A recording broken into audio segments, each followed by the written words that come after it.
बेटा जरा देखकर बताना मेरे खाते में पैसे आ गए क्या? उस बुजुर्ग महिला ने कांपते हाथों से अपने साथ लाए झोले में से पासबुक निकालकर काउंटर पर रख दिया। वह पिछले कुछ महीनों में बैंक के इतने चक्कर लगा चुकी थी कि सामने काउंटर पर मौजूद शख्स भी अब उसे अपना कोई जान पहचान वाला ही लगने लगा था। अरे अम्मा, मैंने आपको अगले हफ्ते आने को बोला था।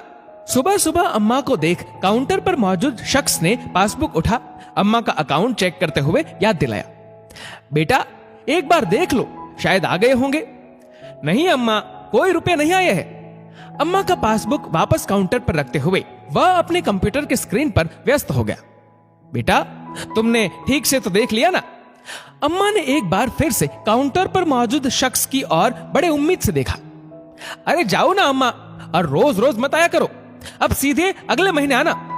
उस शख्स की बात सुन गहरी निराशा के साथ वह अपना पासबुक उठा झोले में रख वापस मुड़ी और मोबाइल पर बात करते हुए बैंक के भीतर प्रवेश करते एक नौजवान से टकरा कर गिर पड़ी।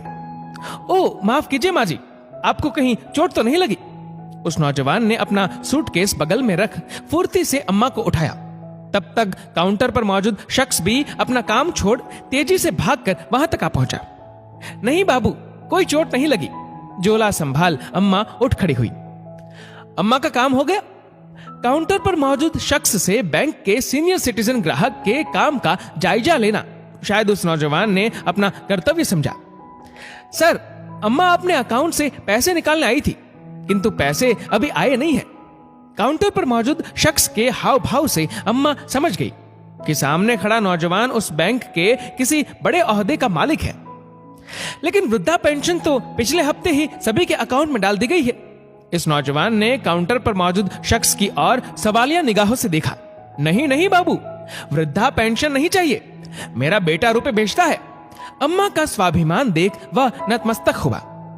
अच्छा अच्छा, तो अभी तक रुपए नहीं आए? सर, पिछले 6 महीनों से अम्मा के अकाउंट में कोई रुपया नहीं आया है, लेकिन अम्मा रोज बैंक आ जाती है। आप मुझे अपना पासबुक दिखाइए।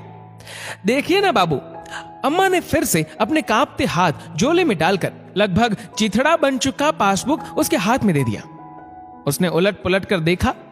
अम्मा के पासबुक में पिछले 6 महीनों को छोड़कर हर महीने की 2 तारीख को 2000 रुपए नियमित रूप से भेजे गए थे। अब आपका बेटा रुपए नहीं भेजता तो आप वृद्धा पेंशन के लिए आवेदन क्यों नहीं देती?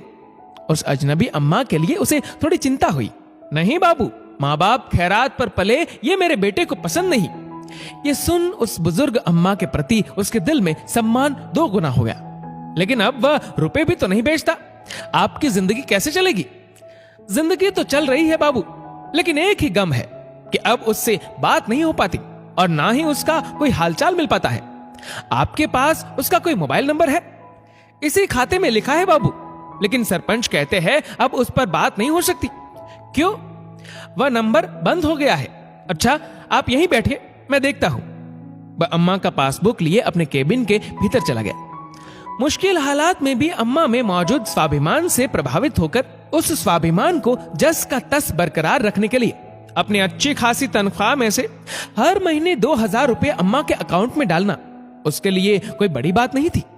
थोड़ी देर बाद वह बाहर आकर बेचैनी से इंतजार करती अम्मा से बोला, अम्मा, आपके बेटे की नौकरी छूट गई थी, इसलिए वह आपको इतने दिनों तक रुपए नहीं भेज पाया, लेकिन अब उसे नौकरी मिल गई है।